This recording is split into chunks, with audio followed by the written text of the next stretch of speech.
सिमलार सापग्रस्त पहाड़। यह कहानी चारिजण बंधुंकर सेमानक सह एमिति किछि घटी जाए जे सेमानक जीवन संपूर्ण भावे बदली जाए। कोलकातार पिहू गांगुली निज बंधु भूपेन, आशुतोष और बुद्ध सहित सिमला बुली जिबा पई योजना करती। दिल्ली स्टेशन रे पहुंचबा परे सेमाने सिमला जिबा पई बस टिकेट करती। संध्या 7टा परे बस दिल्ली रु बाहरे। रास्तार रात्रिभोज पई रहणी समेत पहांती समय रे सिमला रे पहुंचबार योजना थाए। गाड़ी रे बसिबा परे समस्ते घुमई पड़ती।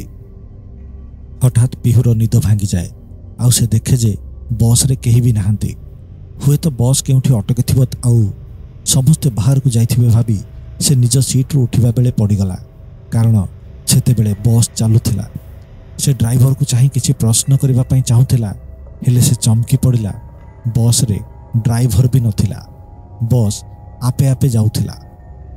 यह देखिबा परे पिहू जोर जोर करी चित्कार करबाकू लागिला। सेते बेले ताकू लागिला जे ता पछरे केही जणे अछि। से पछको बुली चाहिबा बेले देखिला जे सेठी जणे स्त्री लोक बसिछि। से स्त्री रो मुहटा जळी जाइथिला। एमिति लागुथिला सते जेमति केही ता मुह ऊपर एसिड पकाई दैछि। एते भयंकर चेहरा देखि पिहू आहुरी जोर जोर रे चिल्लाइबाकू लागिला, बंचाओ बंचाओ बंचाओ। एवं हठात पिहुर निद भांगी गला। से झाल रे बुड़ी जाइथिला। गाड़ी भितरे सबु यात्री ताकू चाहि रहिथिले। बंधु बुद्ध पानी बोतल दे कहला, कौन हैला? भयंकर स्वप्न किछि देखिले कि? सकाळु सकाळु बस सिमला रे पहुंचिला और सेमाने निजर होटल रूम रे पहुंची गले। फ्रेश हेबा परे सेमाने निकट रे थिबा बड़ पहाड़ शिखर सबु देखिबाकू बुली बाहरिले। अल्प समय यात्रा पर सेमाने जेतेबेले गोटे पहाड़ शिखर रे पहुंचिले, सेठो सिमला सहरर दृश्य आउ चारि पाखरे थिबा घंच सबुजिमा देखि खुशी होई गले।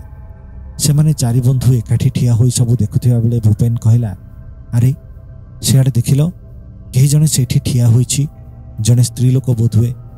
समस्ते से आड़कू देखिले, हेले काहाकू किछि देखा जाउ नथिला। सेमाने हसदेई कहिले, तते सबुठी खाली सुंदरी स्त्री ही देखा जाउछि। एई जंगल रे किए कोठी काहेकि आसीबो? सेमाने सेई स्थान रे रात्रि रहिबा पई योजना करि आसीथिले। टेंट पकाइबा परे सेमाने सेठी बसी राति रे आकाशर तारा सबु देखिबा सह प्रकृति को उपभोग करिबाकू चाहुथिले। सेमाने टेंट पकाइबा परे रोषेई करिबा पई बाहरे जाळ काठ आनिबा कथा भाबुथिबा बेले पिहू सुखिला काठ गोटाइबा पई बाहरी गला। हेले से अल्प बाट जिबा परे देखिला जे 3 जण लोक हाथ रे हथियार धरी सेई आड़कू आसुछंती। तेणु से तरतर होई आसी टेंट भितरे पशिगला आउ समस्तंकु सेई विषय रे कहिला। सेमाने कहिले, एही अंधकार रे किए काहेकि एही अंचल को आसीबो? हेले पिहू जोर करी कहिला, जदि मो कथारे विश्वास हेउ नाही तो बाहर को चालो देखिबो। सेमाने टेंट रु बाहरी एणे तेणे देखिबा बेले देखिले जे सतरे 3 जण लोक हथियार धरी सेई आड़कू आसुछंती।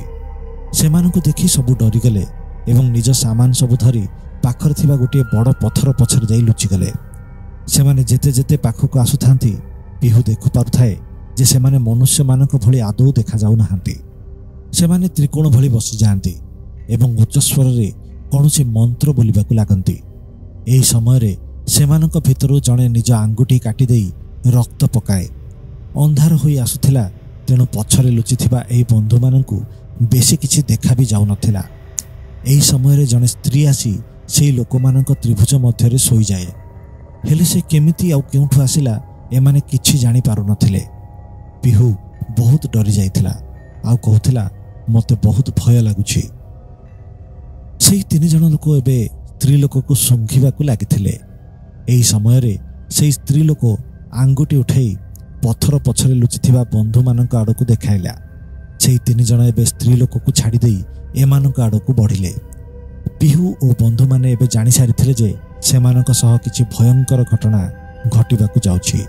तेणु सेमाने निज बैग धरी पहाड़ तळकू दौड़िबाकू लागिले। पिहू और भूपेश आगरे थिले। आशुतोष और बुद्ध सेमानक पछे पछे आसुथिले।